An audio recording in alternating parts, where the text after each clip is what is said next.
Hey everybody, it's Dr. Thompson again with another integration technique here. Today we're going to look at partial fractions, and this is a particular technique to do when you have a denominator in your integrand like this that can be factored, and so or if it's already factored.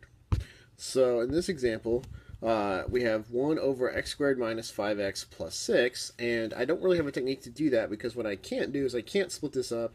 I can't write it as 1 over x squared minus 1 over 5x and so on because algebraically that doesn't work. However, that denominator does factor, as I've written here below, and that's useful because if I had just one of those factors, for example this, 1 over x minus 3 dx, I would know how to integrate that. I could do that with a small w substitution. So that's what I would like to do. And so let's just start by setting up that factor, and then we'll try to figure out how to separate these two factors. All right, so you can see on this page I have changed the integrand to its factored form. And the reason why I've decided to do this is because when you think back to algebra, you did a lot of common denominator of adding two fractions and then combining the numerators after you've made a common denominator. We're going to do the opposite. The concept of partial fractions means that we're going to try to separate these two factors into two different things. So let's try to do that on the next slide.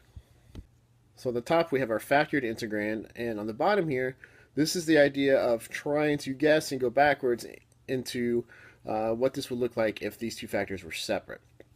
So if I was going to start on this side, typically in algebra and do common denominator to go this way, I'm now trying to go this way instead. And so I could break this up, and if I did, I would have two different terms that have a different denominator. One has an x minus 3, and one has an x minus 2. And if these two were separated, I could integrate each one. And I don't know what the numerators are going to be, but I'm just going to put constants down because I know that they won't be bigger than constants. And so let's go ahead and try to work out all of this. Let's forget about the integral for a minute and just try to make this left side look like the right side. So now we're back to an algebra problem. So here I'm trying to make this left side look like the right side, and if I have two sides of an equation that are equal, then I can do things like multiply both sides by 2 or add 3 to both sides. And so what I'm going to do here is I'm going to clear the fraction. So here I'm going to multiply both sides by both of those factors in the denominator. So if you think about the left side, if I multiply by all of this, then I would just get 1. Now on the right side, I'm going to have to distribute, and when I multiply this guy by these two factors, the x minus 3's would cancel, and I would have an x minus 2 left over.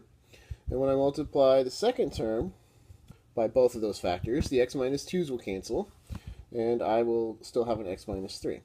So this middle line, that is basically how I'm going to solve for a and b to finish this step. So the way I can do this is a method called elimination. When you look at these factors, you can pick an x so that a or b goes away, because this equation here has to be true for every x. So first I'll pick x to be 2, and then that equation would become 1 equals, well, when x is 2, this will be gone, this first term here. And then I will have b times 2 minus 3. Of course, that's minus 1. So I have negative b equals 1, or b equals minus 1. Now if I pick x to be 3, I will instead have this term gone, not the first term. And so I would have 1 equals a times 3 minus 2, which is 1. So a is 1.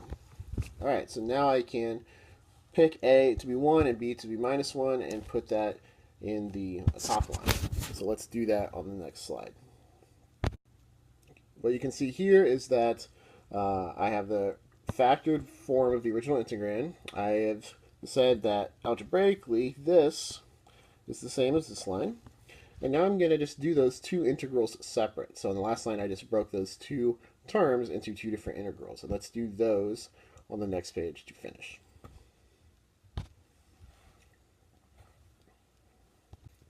So here I have those two different integrals, and what I'm doing with these is I'm doing a small substitution.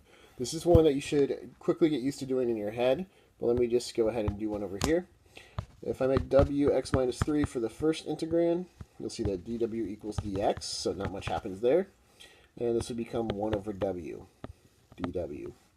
And of course, that's ln absolute value of w. And when I change it back, I get this. It's exactly the same work for the second integrand. You should be a little careful, though. For example, if that had been 2x minus 3, there would be a constant when you do the differentiation on the w substitution. So you do need to be a little careful, but you should quickly get used to doing these small w substitutions in your head for several types of integrals. However, we are done. This is the answer. This was not a substitution of any kind. This is just an algebraic trick. So there's no changing back variables or anything. I'm still in x. This is just an algebraic trick that helps us do these types of integrals. So that is an example of partial fractions.